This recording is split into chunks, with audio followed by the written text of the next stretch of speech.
नमस्कार, मैं हूं पुष्पेंद्र चौधरी और आप देख रहे हैं इंडिया वॉइस। झारखंड में 4 महीने पहले संपन्न हुए विधानसभा चुनाव के बाद अभी तक बीजेपी ने अपना विधायक दल का नेता नहीं चुना है। इससे संवैधानिक पदों पर नियुक्तियों में अड़चन आ रही है। वहीं सर्वोच्च न्यायालय ने राज्य में सूचना आयुक्तों की नियुक्ति संबंधी एक मामले की सुनवाई के क्रम में इस पर निर्देश देते हुए कहा है कि बीजेपी 2 सप्ताह में विधायक दल के नेता के तौर पर किसी विधायक को नामित करे। सूचना आयुक्तों की नियुक्ति के लिए यह आवश्यक है। इससे संबंधित निर्णय लेने वाली समिति में मुख्यमंत्री के साथ साथ नेता प्रतिपक्ष भी होते हैं। राज्य में बीजेपी सबसे बड़ा विपक्षी दल है और इस लिहाज से पार्टी विधायक दल के नेता को विधानसभा में नेता प्रतिपक्ष की मान्यता मिली। पहले संवैधानिक पदों पर नियुक्ति नहीं होने को लेकर बीजेपी राज्य सरकार पर हमलावर थी, लेकिन अब मामला बिल्कुल उल्टा हो गया है। नेता प्रतिपक्ष को लेकर और जो झारखंड में सियासी घमासान मचा हुआ है उसको लेकर प्रतिक्रियाएं भी सामने आ रही है। एक बार आपको सुनवा दें। सच्ची श्रद्धा और निष्ठा। आज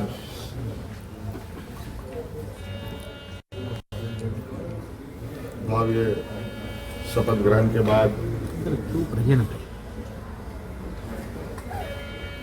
नई सरकार गठन के मार्ग प्रशस्त हुए हैं। उसके पश्चात आज हम प्रोजेक्ट भवन में आए हैं और बहुत सारे बिंदुओं के साथ पदाधिकारियों को निर्देश भी दिया गया। उनमें से कुछ महत्वपूर्ण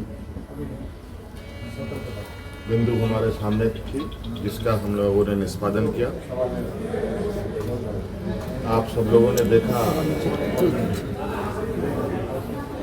और आप सब लोगों को मालूम है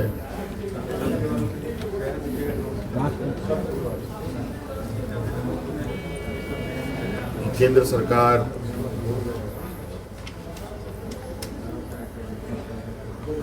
देश की रक्षा हेतु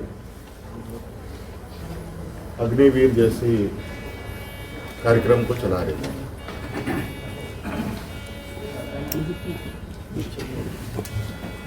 उस विषय को लेकर कई सवाल हैं नौजवानों के भविष्य को लेकर,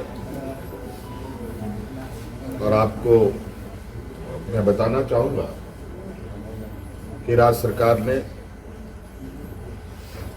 हम लोगों ने पहले ही ये निर्णय लिया था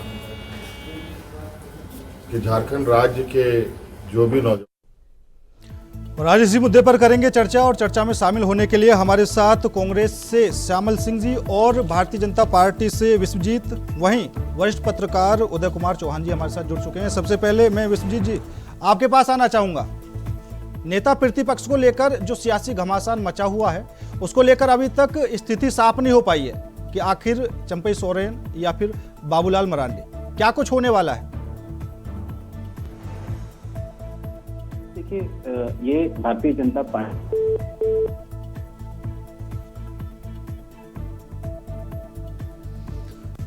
लगता है विश्वजीत तक हमारी आवाज नहीं पहुंच पा रही है। मैं श्यामल किशोर जी, जिस हिसाब से फिलहाल झारखंड में स्थिति बनी हुई है, क्योंकि 4 महीने का समय काफी बड़ा होता है और जो विपक्ष है उसमें अगर नेता प्रतिपक्ष ना हो तो वो विधानसभा में जो बहसबाजी होती है उसमें भी मजेदारी नहीं आती।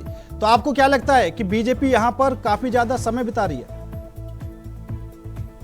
देखिए, यह सच्चाई है कि विधानसभा, हेलो, हाँ जी बोलिए। विधानसभा की जो खूबसूरती है, जो हमारे लोकतंत्र की खूबसूरती है कि सभी पदों पर जब लोग ना हो, विधानसभा भी सही तरीके से लगता है कि विपक्ष का जवाब नहीं आ पाता, विपक्ष की कार्रवाई नहीं हो पा रही है सही तरीके से। ये तो एक मामला है ही, लेकिन इसके चलते संवैधानिक संकट भी कहीं न कहीं उत्पन्न हो रहा है राज्य में। जो हमारे आयोग हैं, सूचना आयोग, महिला आयोग, इस तरह से अनेक आयोग हैं जिसमें कि नियुक्तियों में नेता प्रतिपक्ष का होना जरूरी है, जो कि उस समिति के मेंबर होते हैं, जिनकी राय लेना जरूरी होता है। उसके बाद ही चयन की प्रक्रिया पूरी की जा सकती है।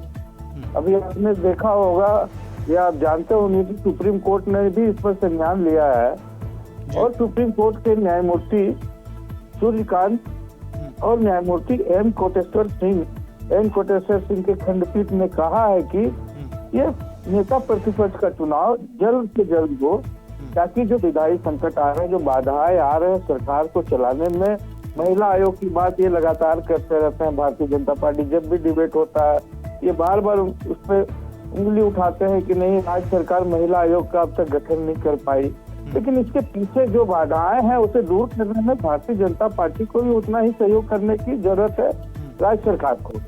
तब हम सभी बाधाओं को अच्छी तरह से दूर कर सकते हैं। सरकार को जो हमारी समस्याएं हैं इस आयोग के गठन में और विधानसभा में जो हमारी कार्रवाई होती है उस कार्रवाई में भी उनका होना जरूरी है। इन सभी चीजों को देखते हुए लगता है कि ठीक है विजय जी, भारतीय जनता पार्टी आपने श्यामल जी की बातें सुनी और खास तौर पर इन्होंने बिल्कुल साफ कहा कि अगर विधानसभा में नेता प्रतिपक्षी नहीं होगा तो जो वो लोकतंत्र की खूबसूरती है, वो जो विधानसभा की खूबसूरती है, तो वो चीजें अच्छी नहीं लगेंगी। हालांकि और अन्य राज्यों में अगर जो आपके विपक्षी दल हैं वहां पर नेता प्रतिपक्ष नहीं मिल पाता है तो आप अपने तरीके से शोर मचाने लगते हैं। अब झारखंड में क्यों ऐसा हो रहा है कि ये देरी बनी हुई है? देखिए पुष्पेंद्र जी, मैं आपको याद दिलाना चाहूंगा कि अभी श्यामल जी ने कहा कि महिला आयोग पे हम आवाज उठाते हैं और महिला आयोग का गठन के लिए नेता प्रतिपक्ष का होना आवश्यक है। माननीय हाईकोर्ट ने हमें ये निर्देश दिया है कि हमें 2 सप्ताह के अंदर नेता प्रतिपक्ष के तौर पे अपना नाम सुझाव देना है और नेता प्रतिपक्ष बहाल करना है। उसके लिए भारतीय जनता पार्टी की ये आंतरिक मामला है और उसपे शीर्ष नेतृत्व अपना काम कर रही है और हम जल्द से जल्द नेता प्रतिपक्ष देंगे। लेकिन आपको पुष्पेंद्र जी एक चीज बताऊं, 16 अक्टूबर 2023 को अमर बावरी जी ने नेता प्रतिपक्ष की तरह के पद पर पिछली बार अपनी भागीदारी दी थी। आप मुझे बताइए, क्या पिछली सरकार में हेमंत सोरेन की ही सरकार थी, क्या पिछली सरकार में नेता प्रतिपक्ष के होने के बावजूद किसी आयोग का, चाहे वो महिला आयोग हो चाहे सूचना आयोग हो, किसी संवैधानिक पदों को भरा जा सका, गठन हो पाया? मैं ये बात इसलिए कह रहा हूं कि आज भले सरकार ये बहाना बना रही हो कि नेता प्रतिपक्ष नहीं है, जिसके कारण बहुत सारे संवैधानिक पदों में बाधाएं आती हैं, लेकिन सरकार की ये मंशा कभी रही ही नहीं कि नेता प्रतिपक्ष के सुझावों को लेकर अपनी सारी रिक्तियों को भरा जाए। नेता प्रतिपक्ष के सुझाव होने के बावजूद, उनके सुझाव देने के बावजूद भी पिछली सरकार में किसी भी प्रकार के संवैधानिक पदों जिसमें नेता प्रतिपक्ष का होना आवश्यक होता है वो भरी नहीं गई। मैं श्यामल जी से आपके माध्यम से एक बार फिर से पूछना चाहूंगा कि पिछली बार तो हमारे पास नेता प्रतिपक्ष के तौर पे अमर बावरी जी थे, तो क्या कारण था कि सूचना आयोग का गठन नहीं हो पाया? महिला आयोग का आप नाम ले रहे हैं, महिला आयोग के लिए नेता प्रतिपक्ष की होने की आवश्यकता नहीं है, लेकिन फिर भी अगर आप नेता प्रतिपक्ष की राय जानना चाहते हैं तो फिर क्या कारण था क्या कारण था कि नेता प्रतिपक्ष का महिला आयोग में भी पिछली बार गठन नहीं हो पाया?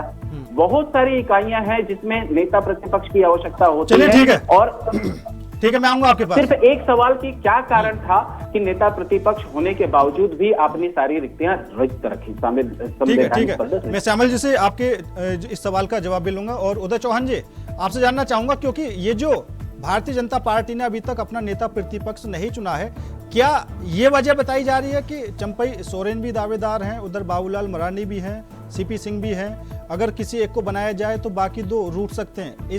कुछ इस तरह की चर्चाएं निकल कर आ रही हैं।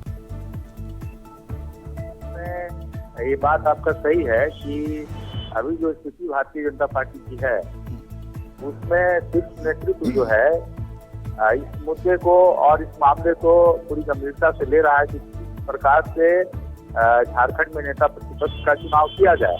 क्योंकि आपको पता होगा कि झारखंड में अध्यक्ष चुनाव होना है, मतलब अध्यक्ष बनाया जाना है, तो पार्टी अपने हिसाब से वो सामाजिक समीकरण को खंगाल रही है और देख रही है। जहां तक मामला संवैधानिक है तो आप उसको कह सकते हैं कि झारखंड की ये विडंबना रही है कि इससे पहले बाबूलाल जी जब बने थे नेता प्रतिपक्ष, हाँ। तो उनको मान्यता नहीं दी गई थी।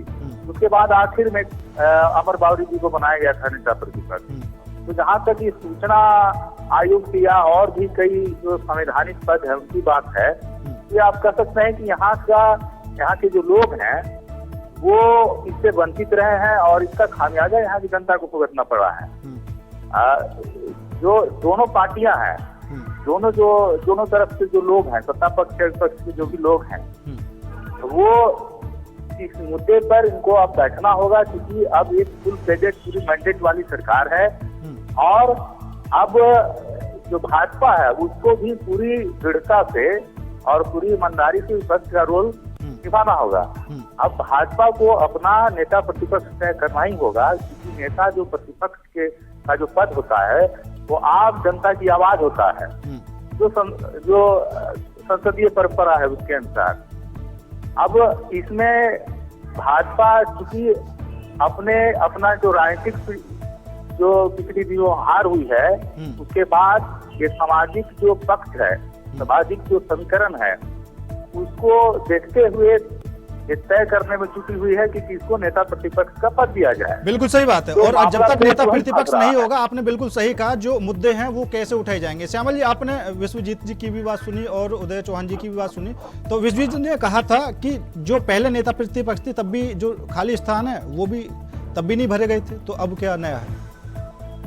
देखिए, हमारे जो भाई हैं भारतीय जनता पार्टी के विश्वजीत जी,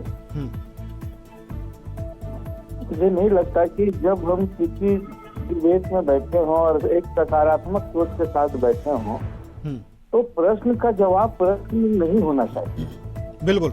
हम आपने जो प्रश्न उठाए, मैंने उसके हल के लिए मैंने बातें की और इन्होंने प्रश्न का जवाब प्रश्न दिया कि पहले क्यों नहीं हुआ, अभी क्यों नहीं हो रहा है। अभी अगर हम कर सकते हैं कोई अच्छा राज्य के लिए, तो हम उस पर डिबेट करनी चाहिए और हमें उस पर आगे बढ़ना चाहिए। ये बता रहे हैं कि पहले नहीं था, पहले सूचना आयोग के पद हमारे यहाँ थे जो भरे हुए थे, लेकिन इन बातों को हम पहले की बातों को अगर हम अभी लेते रहें और आगे भी हम उसी चीजों को लेकर लगातार देरी करते रहे, इससे जनता का जो विश्वास है, जनता सब देख रही है, यहाँ की जनता सब कुछ देख रही है। बिल्कुल सही बात है। अगर पुराने मुद्दों को उठाकर ही उसी हिसाब से एक दूसरे पर सवाल किए जाएंगे तो उस मुद्दे का बिल्कुल भी निचोड़ निकलकर सामने नहीं आएगा। हम समाधान की दिशा में आगे बढ़े, हम उस पर बात करना। आज सुप्रीम कोर्ट को इंटरफेयर करना पड़ा, क्यों करना पड़ा? ये बहुत बड़ा मुद्दा नहीं है भारतीय जनता पार्टी के लिए। लगता है ये बहुत बड़ा इशू हो चुका है, वो नहीं सक्षम है अपने नेता का चुनाव करने। ठीक है विश्व जी, आपके लिए बहुत बड़ा इशू हो चुका है और आप नहीं अब समक्ष हो इस चीज को लेकर कि आप जल्दी से जल्दी नेता प्रतिपक्ष का जो चुनाव है वो करा सको। और दूसरी सबसे बड़ी बात ये आती है कि जब विधानसभा के चुनाव हुए उसके बाद आपको वहां पर हार का सामना करना पड़ा, तो उसके बाद आपने फेरबदल भी किया, वहां पर रघुवर दास जी को आपने वापस बुलाया। तो क्या कुछ ये पूरी प्रक्रिया चल रही है? हालांकि उससे पहले तो नेता प्रतिपक्ष ही सबसे ज्यादा जरूरी है, संगठन का विस्तार तो बाद की चीज है। देखिए, जहां बात है चुनाव में हार की, तो हम हार स्वीकार करते हैं। जनता ने जो जनादेश दिया है वो हम स्वीकार करते हैं। और उदय जी ने जैसा कहा कि उदय जी ने बिल्कुल सही बात कहा कि भाजपा को अब सतर्क और संघर्षपूर्ण भाजपा को विपक्ष की भूमिका निभानी पड़ेगी। हम वही बात मेरी तरफ से भी हो रही थी, मैं भी यही कह रहा था कि आप देखिए पिछला जो हिस्ट्री है, पिछले 5 साल जो बीते हैं जेएमएम सरकार के, उसमें जो गलतियां जेएमएम सरकार ने की हैं, हम उसको या हिस्ट्री के अनुसार हम दूध का जला छाछ भी फूक फूक के पीता है। तो मैं यही कहना चाहता हूं, ये प्रश्न सरकार की को था कि क्या पिछली बार जो नहीं हो पाया नेता प्रतिपक्ष के होने के बावजूद वो इस बार फिर से न हो। जैसे हाई कोर्ट ने हमें तो सर आप तभी नेता प्रतिपक्ष नहीं बना रहे कि अब की बार भी ऐसा हो, तो इससे अच्छा है नेता प्रतिपक्ष नहीं बनाते?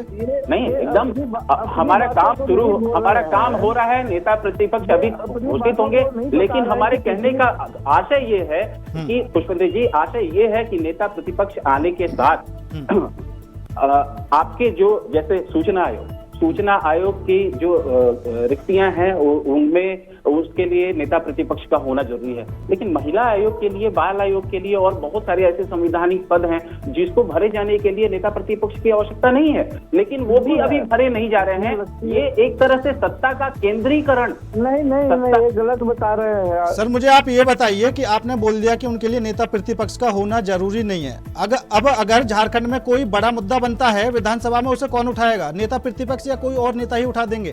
नहीं, मैंने ये कहा कि नेता प्रतिपक्ष की जो नेता प्रतिपक्ष का चयन अभी हाल में निर्देशानुसार तुरंत होना जरूरी है, और हमारी पार्टी उस पे काम कर रही है, और बहुत जल्द उस पे आपको रिजल्ट सामने आएगा।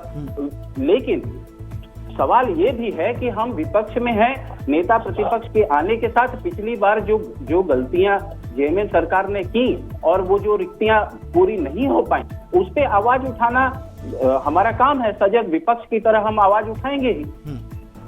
ठीक है। फिर 5 साल खत्म ना हो जाए, उसके लिए हम अभी से तो आवाज उठाएंगे ही, उन बातों को सामने लाएंगे। सर 5 साल खत्म ना हो जाए, अभी से आवाज उठाओगे तभी तो उठाएंगे जब नेता प्रतिपक्ष बनाओगे। खैर ठीक है। उदय चौहान जी, आपको क्या लगता है, विधानसभा चुनाव में हार हुई और अभी तक नेता प्रतिपक्ष चुना नहीं है, ऊपर से कई आरोप इन पर यह भी लगे कि इनके पास खुद का कोई बड़ा नेता नहीं था विधानसभा चुनाव में, चंपई सोरेन जी को ये तोड़ कर लाए और अब वो नेता प्रतिपक्ष की लड़ाई चलने से लगी हुई है। हालांकि जो इन्होंने अब किया है, रघुवर दास जी को जो इन्होंने वापस बुलाया है उड़ीसा से, तो क्या ये विधानसभा चुनाव से पहले अगर बुला लेते तो बीजेपी में वो मजबूती हो सकती थी? हाँ, ये बात आप कह सकते हैं, क्योंकि रघुवर दास जी एक बड़े ओबीसी चेहरा हैं और उनका जो कद है झारखंड की राजनीति में बहुत बड़ा है। उसका असर तो आप कह सकते हैं कि हो सकता था, लेकिन यहाँ बात मैं एक ऐड करना ये चाहता हूँ कि भाजपा को अब अपना जो नेता प्रतिपक्ष है उसका जल्द से जल्द चुनाव करना ही होगा, इसलिए कि 24 फरवरी से बजट सत्र झारखंड में आहूत है और आप जानते हैं कि नेता प्रतिपक्ष ये होना बहुत जरूरी है बजट सेशन में, तो आपको लाना ही होगा। लेकिन देखिए, जो स्थितियां बनी है वो चुनाव में हार के बाद भाजपा में, उसी के तहत आप कह सकते हैं कि रघुवर दास जी इस्तीफा दिए हैं वहाँ राज्यपाल से, उसके बाद झारखंड में आए हैं, और जिस तरह से चर्चा है यहाँ राजनीतिक हलकों में या और भी लोगों के बीच, वो यही है कि रघुवर दास को कोई बड़ी जिम्मेदारी दी जा सकती है। अगर प्रदेश स्तर पर बड़ी जिम्मेदारी अगर उनको मिलती है तो वो प्रदेश अध्यक्ष का होगा। वैसी परिस्थिति में ये देखना होगा कि किसको नेता प्रतिपक्ष बनाया जाता है, और इसमें कहीं कोई दो राय नहीं है कि अगर रघुवर दास जी को प्रदेश अध्यक्ष बनाया जाता है तो वो इसे तय करने में अपनी अहम भूमिका निभाएंगे कि नेता प्रतिपक्ष किसके पास हो। बिल्कुल।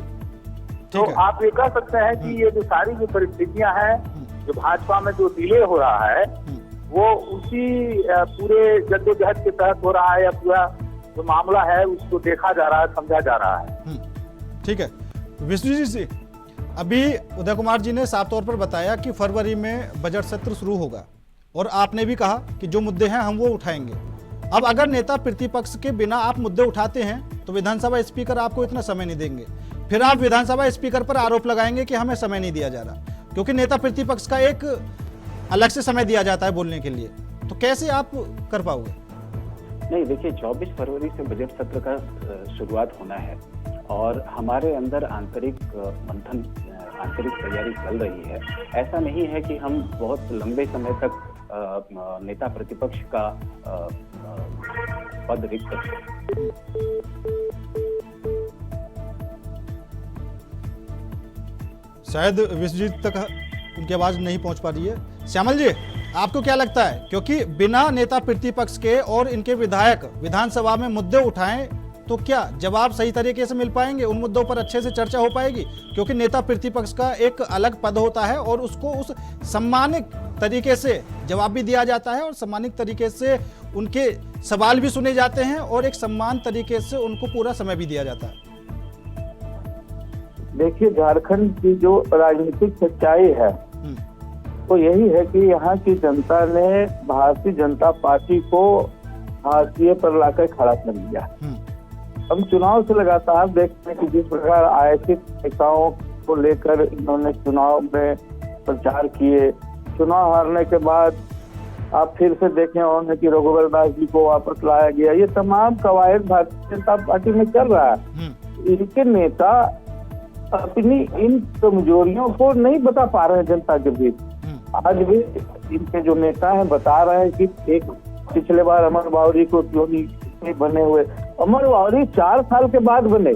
पिछले 5वीं विधानसभा में भी भारतीय जनता पार्टी ने 4 साल का वक्त लिया था अपना विधायक दल का नेता चुनने में, और इस बार भी वो वक्त ले रहे हैं। लेकिन राज्य सरकार चाह रही है कि हर मोर्चे पर जो है हम राज्य सरकार को आगे बढ़ाए, राज्य को आगे बढ़ाए, उसमें इनका सहयोग होना चाहिए। उस पर ये बातें ही नहीं करते। हम कर रहे हैं, हम देख रहे हैं, ये होगा। ये एक राजनीतिक भाषा है। सच्चाई यही है कि ये अभी भी उस बिंदु पर नहीं पहुंच पाए हैं कि खुल के बोल सके कि हमारा अगला प्रतिपक्ष का नेता कौन होगा।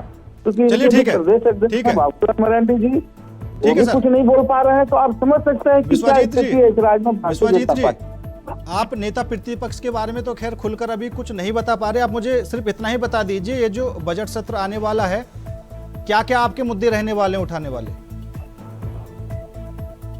बजट सत्र को आने दीजिए। और जैसा आपके पिछले ही डिबेट में बात हो रही थी, कुछ समय पहले ये बात हो रही थी कि बजट लेके आएंगे। हमारा तो सबसे महत्वपूर्ण मुद्दा ये होगा। देखिए, अभी श्यामल जी ने कहा सकारात्मक विपक्ष की भूमिका। हम पूरी तरह से सकारात्मक विपक्ष की भूमिका निभाएंगे, लेकिन सतर्क विपक्ष की भी भूमिका निभाएंगे। हमारे कहने का आशय ये है। नहीं, ये तो ठीक है, जब नेता प्रतिपक्ष नहीं है तो सकारात्मक ही हो जाएगा सब कुछ। बजट में आप अगर पिछली बार 1,25,000 करोड़ के आसपास बजट था, इस बार लगभग 1.5 लाख करोड़ बजट आने का अनुमान है, जैसा अभी तक ये समझ में आ रहा है। लेकिन आप मुझे बताइए कि 1,50,000 करोड़ नहीं, 2 लाख करोड़ का भी अगर बजट आ जाए और उसमें 45% अगर उसका उपयोग ही न हो पाए, वो पैसा अगर वापस ही चला जाए, तो फिर ये बजट अधिक से अधिक ला के क्या फायदा। हमारा सबसे महत्वपूर्ण बात ये रहेगा, और हम कोशिश करेंगे विपक्ष की तरफ। मतलब आप बजट को रुकवाने की पूरी कोशिश करेंगे? उसको जनता के हित में 100% उपयोग करें, जनता तक वो पैसा पहुंचे। आपकी योजनाएं जो हैं, जो आप ही ने अपनी योजनाएं बनाई हैं, उनको आप पूरा करें। ये सकारात्मक। चलिए ठीक है सर, समय की कमी है। आप तीनों ही मेहमानों को मैं यहाँ पर रोकना चाहूंगा, और आप तीनों ही मेहमानों का बहुत बहुत धन्यवाद इस खास प्रोग्राम में जुड़ने के लिए। तो फिलहाल जो झारखंड में नेता प्रतिपक्ष को लेकर सियासत बनी हुई है, अभी तक भारतीय जनता पार्टी की तरफ से नाम घोषित नहीं हो पाया कि आखिर नेता प्रतिपक्ष होगा। खैर, आने वाला समय बताएगा। फिलहाल मेरे साथ इस खास पेशकश में इतना ही। बाकी देश और दुनिया की तमाम खबरों के लिए देखते रहिए इंडिया वॉइस।